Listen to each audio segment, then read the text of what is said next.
تدخرون في بيوتكم صدق الله وصدق رسوله النبي الأمين الكريم ونحن على ذلك لمن الشاهدين والشاكرين والحمد لله رب العالمين. إن الله وملائكته يصلون على النبي يا أيها الذين آمنوا صلوا عليه وسلموا تسليما. درشی پڑھیں الصلاة والسلام عليك يا رسول الله. سب پڑھ لیں کیا بات ہے، سب سنی پڑھیں بلند آواز سے پڑھیں. الصلاة والسلام عليك يا حبيب الله. الصلاة والسلام عليك يا رحمة للعالمين وعلى آلك وأصحابك يا شفيع المذنبين. جب کہا جائے درشی پڑھو تو بخل سے کام نہیں لینا چاہیے. حضور کی خاص نگاہ کرم ہوتی ہے، جو نہیں پڑھے گا وہ محروم رہ جائے گا. حضور کی نگاہ کرم سے محروم رہ جائے گا. جو پڑھ لے گا اس پر مدینے والے آقا روضہ شریف سے مجاہد بلند پڑھ لیا. الصلاة والسلام ادھر سے آواز نہیں آ رہا، آواز بلند کر رہا.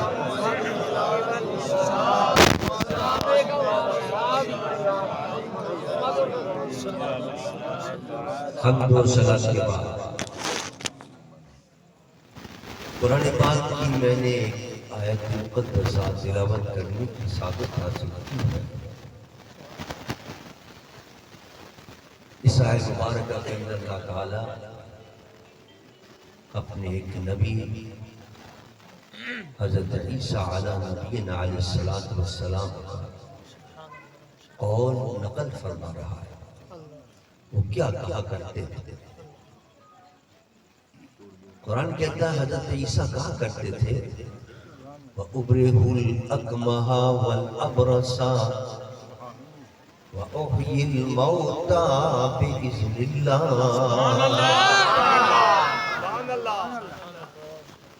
کوئی مادرزاد اندھا آ جائے،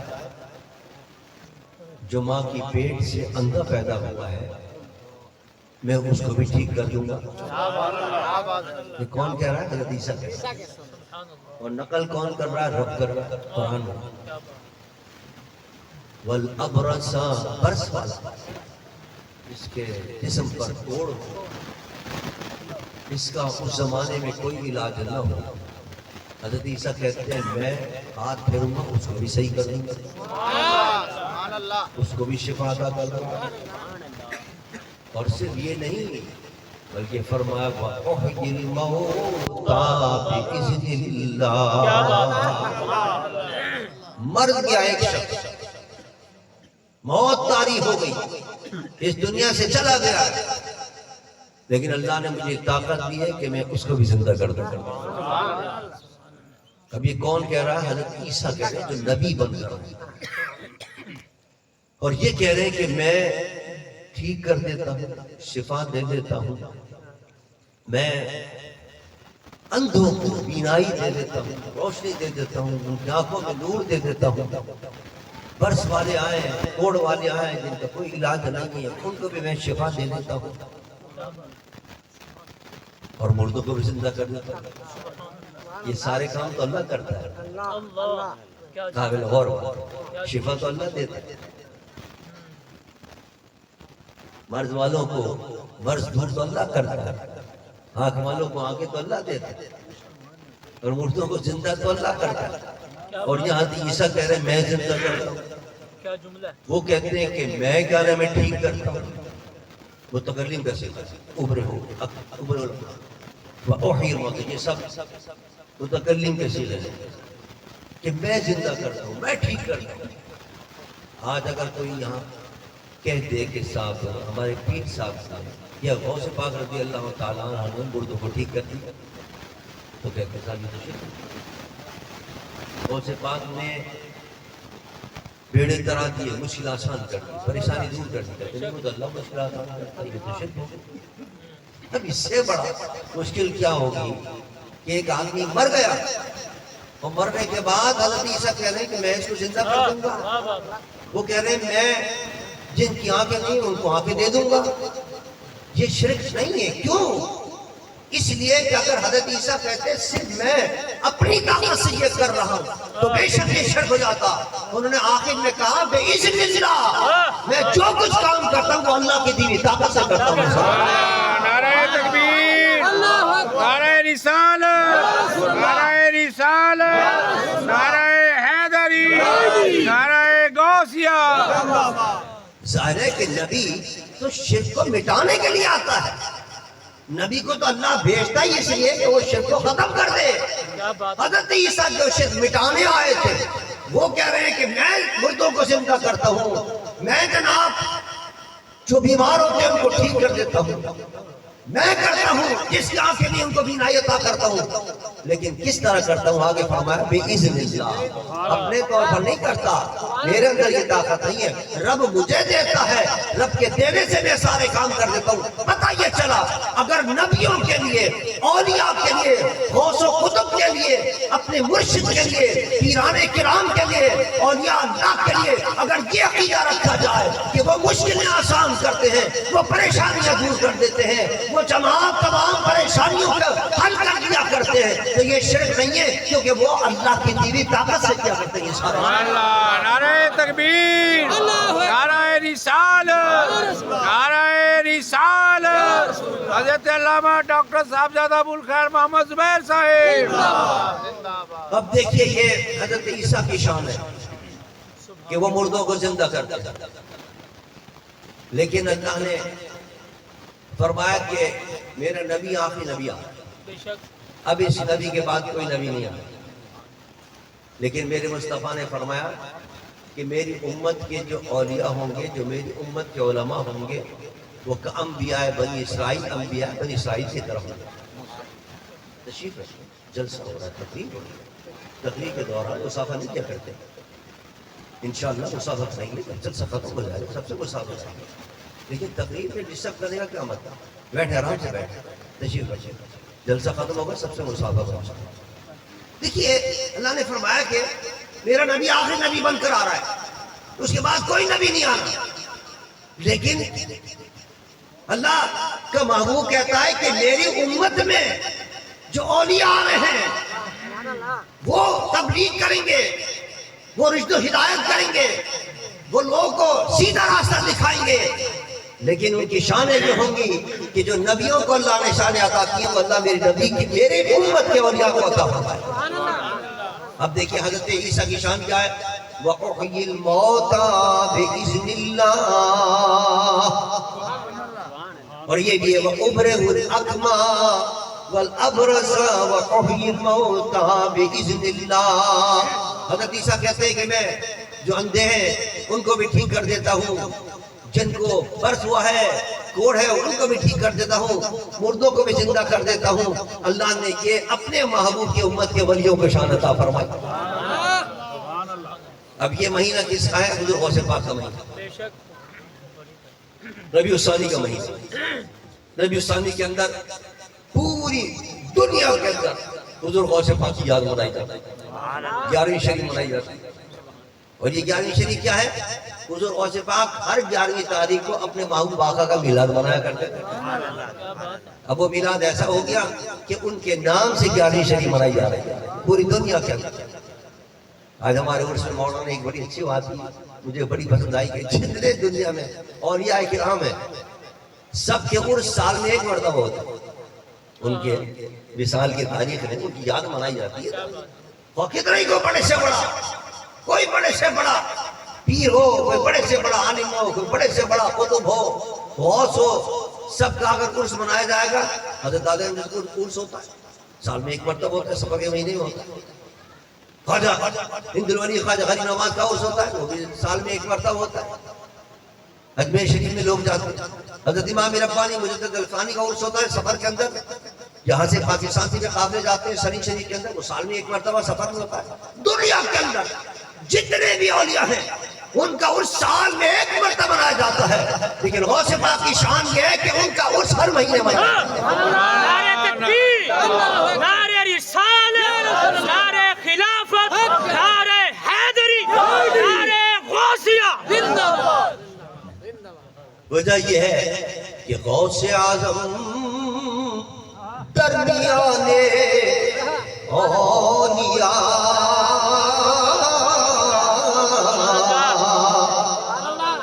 اولیاء کے اندر غوث پاک کی کیا شان ہے؟ غوث اعظم درمیان اولیاء، چون محمد درمیان انبیاء۔ انبیاء کے اندر جو شان اللہ نے میرے آقا محمد مصطفیٰ کو عطا فرمائی تھی، سارے اولیاء میں وہ شان اللہ نے غوث پاک کو عطا فرمائی۔ اسی لیے یہی وجہ ہے کہ حضور کا ذکر کوئی قید نہیں ہے اس کی کہ میلاد شریف منا رہے ہیں نا۔ بستی لاحل پور کے اندر بھی آئی ہمارے چودھری رستم صاحب نے میلاد شریف منایا، حالانکہ ربیع ثانی کا مہینہ شروع ہو گیا، اس کے بعد اب جمعہ والا آئے گا، پھر بھی عاشقان مصطفیٰ منا رہے ہیں میلاد شریف۔ کوئی دن نہیں دیکھتے، کوئی مہینہ نہیں دیکھتے، سارے سال عاشقان مصطفیٰ حضور کا میلاد مناتے رہتے ہیں۔ تو حضور کے جو نائب آدم ہے غوث پاک، ان کی بھی 11ویں شریف ہر مہینے منائی جاتی ہے، اور شان بھی اللہ نے وہ عطا کی ہے جو نبیوں کو عطا کی۔ بس صرف فرق یہ ہے کہ میرے آقا نے فرما دیا نبی کوئی نہیں ہوگا میرا نبی، بس میں آخری نبی ہوں، ہاں نبوت والی شان اللہ میری امت کے اولیاء کو عطا کرے گا۔ اللہ اکبر۔ حضور غوث پاک رضی اللہ تعالیٰ عنہ تشریف فرما ہے، ایک محفل سجائی گئی ہے، ابو غالب آپ کے خادم میں غلام ہے، اس نے تاجر ہے بہت بڑا، اس کا ایک بیٹا ہے، لنگڑا بھی ہے، لولا بھی ہے، آنکھوں سے نابینا بھی ہے، بول بھی نہیں سکتا ہے۔ حضرت عیسیٰ کے پاس تو ایک آدمی آتا تھا جس کی صرف آنکھیں نہیں ہوتی تھی، یہ ایسا آیا جس کی آنکھیں بھی نہیں ہیں، ہاتھ بھی نہیں ہے، چل بھی نہیں سکتا، ہاتھ میں بھی طاقت نہیں ہے، کانوں سے سن بھی نہیں سکتا ہے۔ اس نے ایک دعوت کر دی اپنے ابو غالب نے اس بیٹے کے لیے کہ تاکہ غوث پاک تشریف لائے، میرے بیٹے کے لیے کوئی دعا فرما دے، اور ایک مٹکا بڑا سا رکھ کے اس کے اندر اس کو بٹھا دیا اور مٹکا سامنے رکھ دیا اور سامنے بچھا دیا دسترخوان، کھانا چن دیا گیا، کھانا لگا دیا گیا، چن دیا گیا کھانا، اور حضور کا ایسے غوث پاک سے ابو غالب تاجر عرض کرتا حضور کھانا دے آ رہے، کھانا نوش فرمائیے۔ حضور غوث پاک کھانا قبول نہیں فرمایا، سب کہتے ہیں حضور کھانا رکھا ہوا ہے، ٹھنڈا ٹھنڈا ہو رہا ہے، کھانا نوش فرمائیے، کھانا نہیں کھایا۔ فرمایا پہلے جو یہ مٹکا تمہیں رکھا ہوا مٹکے کو لے کے، حالانکہ بتایا نہیں ابو غالب نے کہ میں نے کیوں آپ کو بلایا ہے، اس بیٹے کے لیے بلایا ہے، نہیں کچھ نہیں بتایا، بغیر بتایا آپ کی دعوت کی تھی، مقصد تھا دل کے اندر جو مقصد تھا ہم لوگوں سے پاک نے وہ جان بھائی، یہ اللہ نے شان اولیاء کو عطا کی ہے کہ وہ کیا نام ہے دلوں کے حال پڑھ لیتے ہیں، تو اندازہ کیجئے پھر جن کے صدقے میں اللہ نے یہ شان عطا کی اس نبی کی کیا شان ہوگی۔ تاجدار ختم نبوت، تاجدار ختم نبوت، بھائی ان کی پھر شان یہ ہے کہ سر عرش پر ہے تیری گزر اور دل فرش پر ہے تیری نظر۔ غوث پاک کی جب یہ شان ہے کہ وہ دل کے حال پڑھ لیتے ہیں، غیب کے ہاتھ جان لیتے ہیں، تو جس نبی کا کلمہ پڑھ کے یہ شان ان کی ہوئی ہے، جس آقا نے یہ شان عطا کی اپنے نگاہوں سے، اس آقا کی شان یہ ہے سر عرش پر ہے تیری گزر اور دل فرش پر ہے تیری نظر، اور ملکوت و ملک میں کوئی شے نہیں وہ جو تجھ پہ عیاں نہیں۔ اعلیٰ فرماتے ہیں زمین و آسمان کے اندر کوئی چیز ایسی نہیں ہے جو میرے مصطفیٰ کی نگاہوں سے اوجھل ہو اور مخفی ہو. ہر چیز اللہ نے میرے مصطفیٰ کی نگاہوں کے سامنے کر دی. اللہ نعرہ تکبیر، نعرہ رسالت، نعرہ رسالت، نعرہ حیدری، نعرہ غوثیہ. اور یہی شان اللہ نے اپنے محبوب کی امت کے اولیاء کو عطا فرمائی. حضور غوث پاک فرماتے ہیں کہ میں مشرق ہوں تو مغرب کو دیکھ رہا ہوں. مغرب، شمال، جنوب سب میرے سامنے نکلتا ہے. کوئی چیز مخفی نہیں میرے آنکھوں کے. حضرت خواجہ بہاؤالدین نقشبند کہتے ہیں سارے عالم کو میں اپنے انگوٹھے کے ناخن کی طرح دیکھ رہا ہوں. یہ اولیاء کی شان اللہ نے عطا فرمائی. اور مایا غوث پاک نے پہلے یہ لے کے آؤ مٹکا لے کے اس میں جناب نکالا تو اس کا بیٹا تھا. ایک بیماری نہیں، دو بیماری نہیں، ساری بیماری اس کے اندر تھی. نہ ہاتھ کام کر رہا تھا، نہ پیر کام کر رہا تھا، نہ کان کام کر رہا تھا، نہ آنکھیں کام کر رہی تھی. بس ایک گوشت کا لوتھڑا تھا سامنے رکھا. حضور غوث پاک رضی اللہ تعالیٰ نے اپنا ہاتھ پھیرا، اللہ نے ساری بیماریاں دور کر دی. سبحان اللہ، سبحان اللہ. حضرت عیسیٰ کے پاس ایک بیمار آتا تھا، وہ شفا عطا کرتے تھے. حضور غوث پاک کے پاس ایسا بیمار ساری بیماریاں لے کر آیا ہے اور آپ نے نگاہ ڈالی، اللہ نے ساری بیماریوں سے دور کر دی. یہ حضور کی امت کے اولیاء کی شان، یہ حضور کی امت کے اولیاء کا مقام ہے کہ ان کی نگاہوں میں اللہ نے اثر رکھا ہے، ان کے ہاتھ میں اثر رکھا ہے. اور ہاتھ تو بڑی بات ہے کہ ہاتھ لگ جائے تو پھر کیوں نہ شفا ہوگی. ایک شخص کا حضور غوث پاک رضی اللہ تعالیٰ عنہ کے زمانے اقدس کے اندر بڑا بیمار رہتا تھا، بخار جاتا ہی نہیں تھا اس کو، بخار جاتا ہی نہیں تھا اس کو. اس نے کہلوایا حضور کرم فرمائے، بخار ہی نہیں جاتا ہے. آپ نے میں جاؤ بخار سے کہہ دو کہ ہمارے غلام کو چھوڑ دو. ہاتھ پھیرنے کی ضرورت نہیں ہے. حضرت عیسیٰ تو ہاتھ پھیرتے تھے پھر شفا ملا کرتی تھی. حضور غوث پاک دور دراز سے فرما رہے ہیں جاؤ بخار سے کہو کہ ہمارا مریض ہے اس کو چھوڑ دے، فلاں جگہ سے چلا جائے. نام لے دیا جگہ پہ چلا جائے. اسی وقت بخار نکلا اور دوسرے علاقے میں چلا جائے. یہ شان ہے حضور غوث پاک رضی اللہ تعالیٰ. اور پھر آپ فرمایا وَأُبْرِئُ الْأَكْمَحَ وَالْأَبْرَصَ وَأُحْيِي الْمَوْتَىٰ بِإِذْنِ اللَّهِ. حضرت عیسیٰ مردوں کو بھی زندہ کر دیتے. یہی شان اللہ نے غوث پاک کو عطا فرمایا. آپ تشریف لے جا رہے ہیں، راستے کے اندر دیکھا کہ مجمع لگا ہوا ہے، مجمع لگا ہوا. پوچھا یہ کیا مجمع ہے؟ کہنے لگا ایک یہودی آ گیا ہے، حضرت موسیٰ کا ماننے والا آ گیا ہے، حضرت عیسیٰ کا ماننے والا عیسائی آ گیا ہے. وہ پادری ہے، وہ کہتا ہے بھائی تم سب لوگ حضرت عیسیٰ کلمہ پڑھ لو. مسلمانوں کیا ہے دلیل کیا ہے بھائی کیوں کلمہ پڑھ لیں تیرے نبی کا اور اپنے نبی کا ہم کیوں چھوڑ دیں؟ کہنے لگے تمہارے نبی نے محمد مصطفیٰ صلی اللہ علیہ وسلم نے کوئی قرآن میں نہیں آیا، کہیں حدیث میں نہیں آیا کہ انہوں نے کسی مردے کو زندہ کیا، جبکہ میرے نبی حضرت عیسیٰ نے تو مردوں کو زندہ کیا. عیسائی کہہ رہا ہے اور قرآن میں آیا وَأُبْرِئُ الْأَكْمَحَ وَالْأَبْرَصَ وَأُحْيِي الْمَوْتَىٰ بِإِذْنِ اللَّهِ. اللہ فرما رہا ہے کہ حضرت عیسیٰ جو تھے وہ مردوں کو زندہ کر دیا کرتے تھے. تمہارے نبی کے لیے کچھ نہیں ہے قرآن کے اندر. حضور غوث پاک چلے گئے. پوچھا بھائی کیا کہہ رہا ہے؟ اس نے جب اپنا یہ دعویٰ دہرایا آپ نے کہا میرے نبی کی کیا بات کرتا ہے.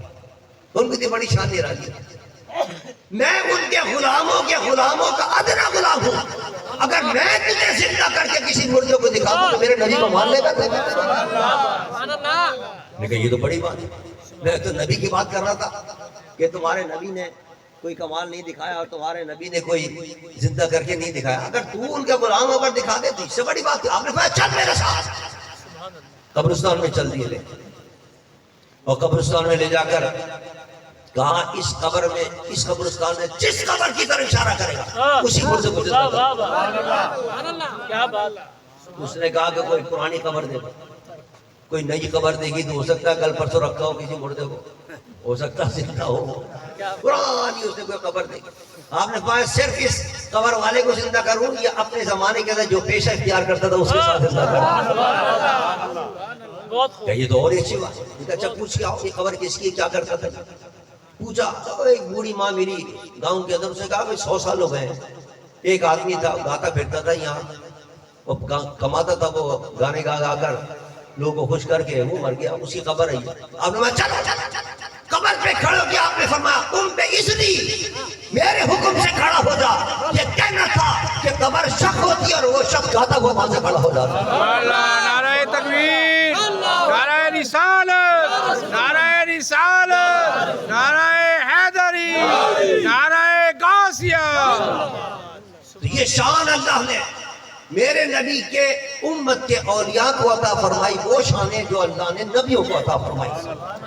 مردوں کو بھی زندہ کرتے تھے، کیا بات ہے، سبحان اللہ۔ جو بیمار ایسے ہوتے تھے جن کا علاج کوئی نہیں ہوتا، ان کا علاج کر دیا کرتے تھے۔ اور میرے نبی کی شان تو اس سے بھی بلند، اس سے بھی اعلیٰ۔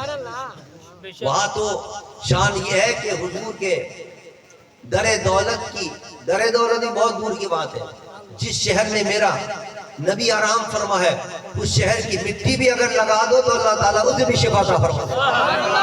بے شک، بے شک، بے شک۔ نہ ہو آرام، حضرت مولانا حسن رضا فرماتے ہیں، نہ ہو آرام جس بیمار کو سارے زمانے سے،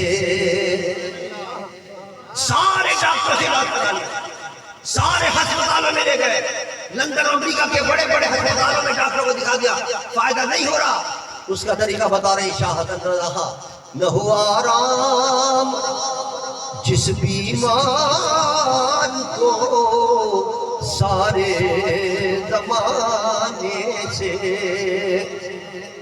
تو اٹھا لے جائے تھوڑی خاک ان کے آستانے سے، اٹھا لے جائے تھوڑی خاک ان کے آستانے سے۔ ایک روز میرے آقا تشریف فرما ہوئے اپنے صحابہ کے ہمراہ، گھوڑے تیز دوڑ رہے تھے، جب مدینے میں داخل ہوئے تو مٹی اڑنے لگی۔ جب مٹی اڑنے لگی صحابہ نے اس طرح ناک پہ رومال رکھ لیا، میرا آقا نے فرمایا ہٹاؤ، ارے یہ مدینے کی مٹی ہے، غبار المدینہ شفاء، اللہ نے میرے مدینے کے غبار میں بھی شفا رکھ دی ہے۔ حضرت عیسیٰ تو ہاتھ پھیرتے تھے جب شفا ملتی تھی، میرے آقا جس مدینے میں آرام فرما ہے اس پورے شہر کی مٹی میں اللہ نے شفا عطا کی، شفا ہی شفا ہے، سبحان اللہ۔ یہ شان اللہ نے میرے آقا کو عطا فرمایا، اسی لیے فرمایا کہ میں نے آخری نبی بنا کر بھیجا ہے، اب اس کے بعد کوئی نبی نہیں آئے گا، اس شان والا نبی نہیں آئے گا، اس شان والا نبی آیا ہے کہ جتنے پچھلے نبی گزرے ہیں ان کو بھی وہ شان اللہ نے عطا نہیں کی جو شان اللہ نے میرے مصطفیٰ کو عطا فرمایا۔ تب اس کے بعد کسی نبی کی ضرورت رہتی ہے، فرمایا نہیں آخری نبی، اب اس ایک نبی کے بعد کوئی نبی نہیں آیا۔ لیکن سازش اسلام کے خلاف سازشیں چلتی رہتی ہیں، یہود و نصارہ کی۔ مرزا غلام قادیانی کو پیدا کیا تاکہ مسلمانوں کے اندر انتشار پیدا کرے، نبوت کا جھوٹا دعویٰ کیا، اور میرے مصطفیٰ نے پہلے بتا دیا تھا اور جگہ بھی بتا دی تھی، سَيَنْشَوْ نَشْوٌ مِّن قِبَلِ الْمَشْرِقِ يَقُولُونَ لَا جِهَادَ وَلَا رِبَاطَ أُولَٰئِكَ هُمْ وَقُودُ النَّارِ۔ مدینے میں کھڑے ہو کے سرکار فرماتے ہیں میرے مشرق کی جانب، یہ قادیان اور یہ ہندوستان جو ہے یہ حضور کے مشرق کی جانب، فرمایا میرے مشرق کی جانب ایک گروہ نکلنے والا ہے۔ 1400 سال کے بعد قادیانی پیدا ہو رہے ہیں اور حضور دیکھ رہے ہیں اور نشاندہی فرما رہے ہیں اس طرف سے نکلے گا ایک گروہ، وہ جہنم کا ادھر ہوگا، جہنم میں جائے گا۔ حضور اس کی نشانی کیا ہوگی؟ فرمایا اس کی نشانی یہ ہوگی، وہ کہے گا لا جہاد ولا رباط، اب جہاد کرنے کی ضرورت نہیں، اسلام میں کافروں سے جہاد ختم ہو گیا، یہ نعرہ ہوگا اس کا۔ اس مقصد کے لیے پیدا کیا تھا غلام قادیانی، اور یہی آ کے اس نے جو میرے مصطفیٰ نے اس کی نشانی بتائی تھی اس نے وہی بات کی، میں نہیں، اس نے کہا دوستو چھوڑ دو اب جہاد کا خیال، یہ اس کا شعر مشہور۔ مرزا غلام قادیانی نے کہا کوئی لڑنے کی ضرورت نہیں ہے کافروں سے، یہودیوں سے کوئی لڑنے